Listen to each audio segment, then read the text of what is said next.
Un Batman.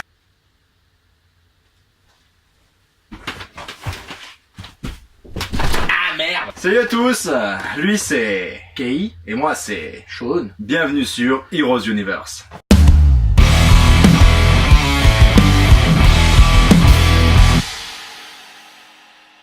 Et aujourd'hui on va vous parler de Legends of Tomorrow. Donc qui est sorti donc la première saison en 2016. Non, 2000. non, fin 2016. 2015. Non, en 2016 elle est sortie. En janvier 2016, il a enchaîné en janvier. Oui, pardon, tu as raison. Voilà. Donc, qui est sorti donc en janvier 2016. Donc, qui est un spin-off déjà de base, donc qui est un spin-off de Flash, de la saison de Flash, qui était déjà un spin-off de Arrow à la base, parce que le personnage de Flash avait été intégré dans la saison 2 d'Arrow.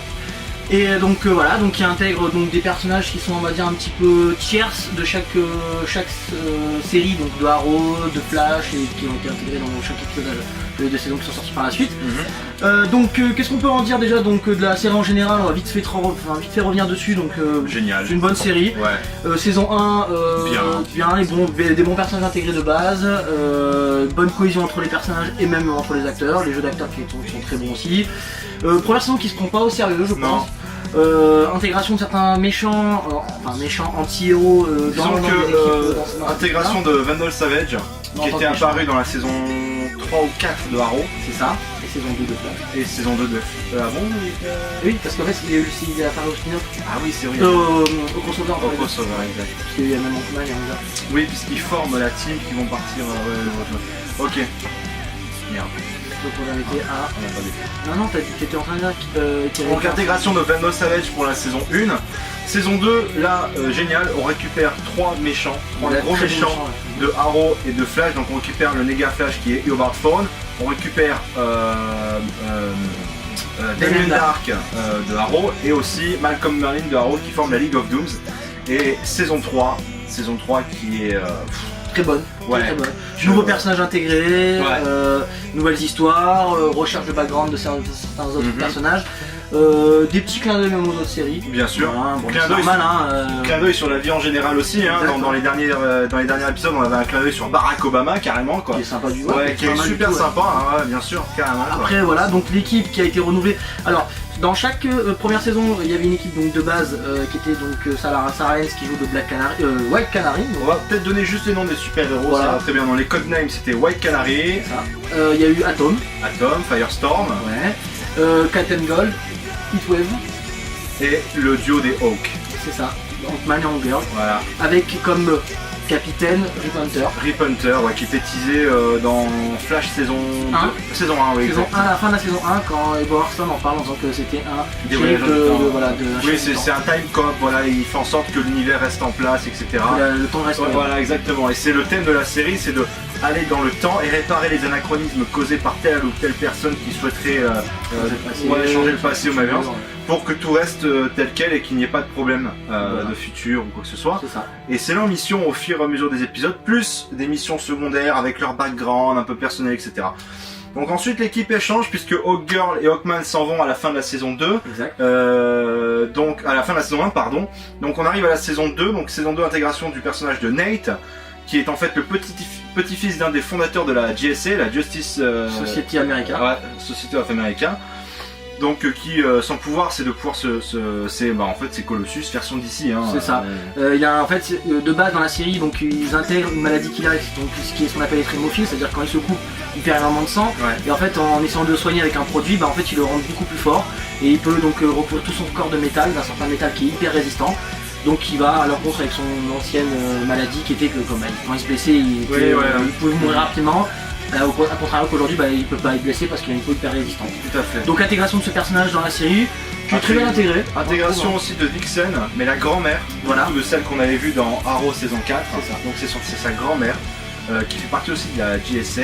Exactement, qui est intégré donc dans cette équipe-là Voilà. par rapport au temps. Ensuite, est-ce qu'on a d'autres personnages? Non, il me semble pas. Non, pas dans la saison Rip 2. Hunter qui est récurrent. Voilà. Qu'on voit pas dans. Enfin, qu'on Ouais, voit juste dans l'épisode le premier épisode de la saison 2. Et qui après récupéré un petit peu plus tard. Ouais. Donc, parce qu'en fait, il est revenu dans le passé de ça. Parce qu'il y a donc l'histoire de la lance du destin qui est utilisée donc dans la saison 2.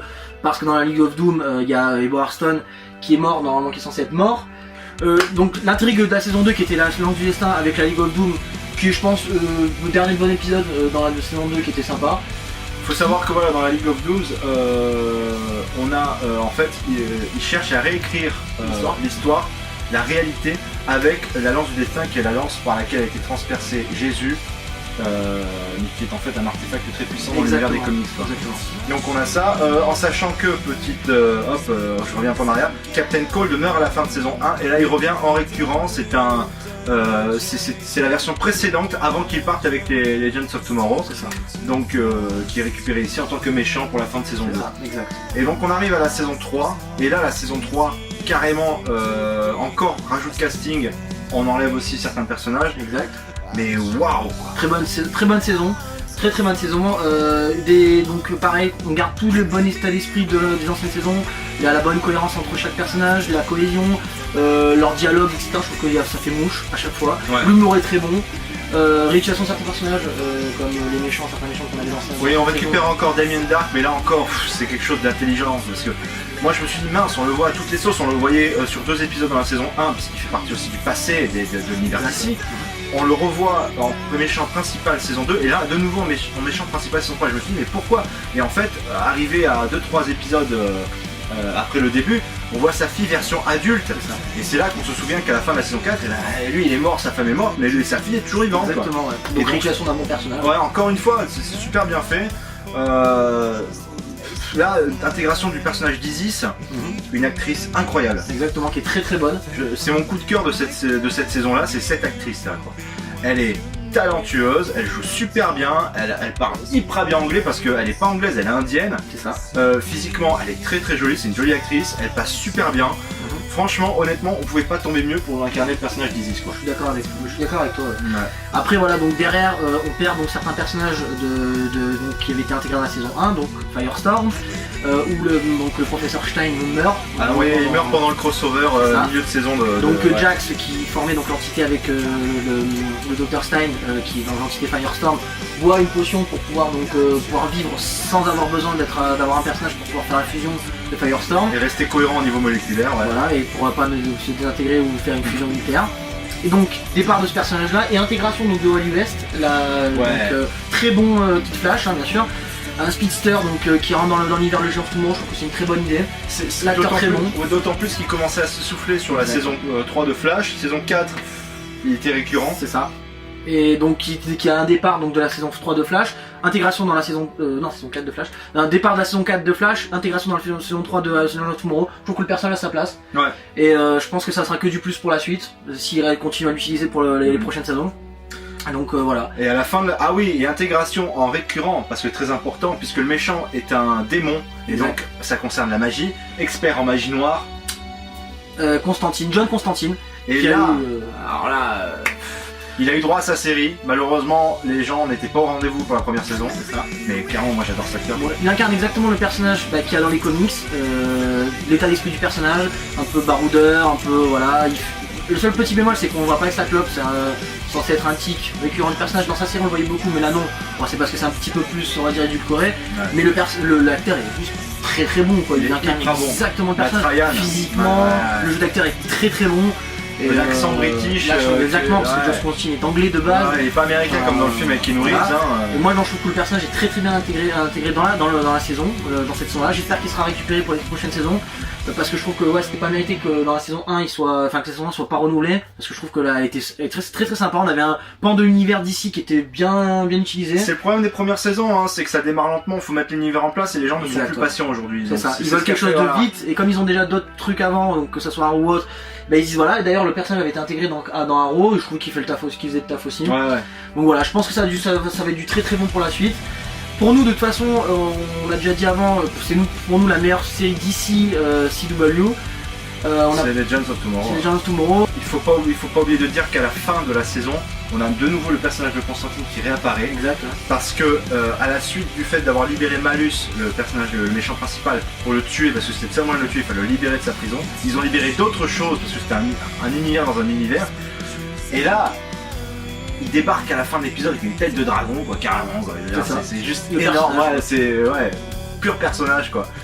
Et clairement c'est un super teasing parce que ça veut dire que vu qu'il manque un personnage pour l'équipe, parce que généralement ils sont 6, là je crois qu'ils sont plus que 5, c'est ça. clairement, voilà. Il faut qu'ils soient intégrés. Enfin, Je pense qu'il va être intégré, ouais, carrément. Et j'espère juste que voilà, après derrière ils garderont la même qualité sur tous les épisodes, garder la même qualité et peut-être réintégrer d'autres personnages par la suite. Parce qu'il y a eu des petits teasings de par exemple Themyscira, tout ça, donc peut-être des méchants bien sûr. de cet univers-là. On voit à un moment donné Themyscira, je veux dire, ça peut intégrer des méchants. Wonder Girl, des méchants comme Cheetah. Je veux dire, cette série, elle est en constante évolution, c'est juste incroyable, et que du bon en général. Moi personnellement j'ai hâte de la saison 4. Moi aussi j'ai hâte de voir la saison 4 ce que ça va donner, parce que comme je suis un petit peu déçu de ce qui se passe dans Flash et dans Arrow, j'espère que ça va lever le niveau.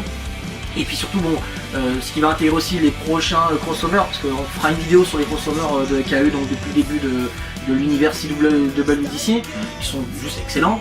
Et là je pense que les gens de Fullmetal peuvent apporter énormément de choses, parce que là il y a beaucoup de personnages à gérer, je pense que ça peut ramener d'autres personnages encore meilleurs que ce qu'on a actuellement, garder la même cohésion, la même qualité, et voilà, et moi j'attends que du bon pour la saison 4, comme là exactement pour la saison 3, et on verra ce qui va se passer par la suite, quoi. Bon, pour nous c'est tout. Voilà. Et on souhaite une bonne semaine. Ouais. Et à bientôt. Ciao. À la prochaine. Oh, où tu crois que tu vas, toi? T'as vu ça un peu? Ouais, qu'est-ce qui se passe? Mais regarde, abonne-toi. Abonne-toi, Christian. Abonne-toi. Allez, lâche un pouce. Allez, sois cool.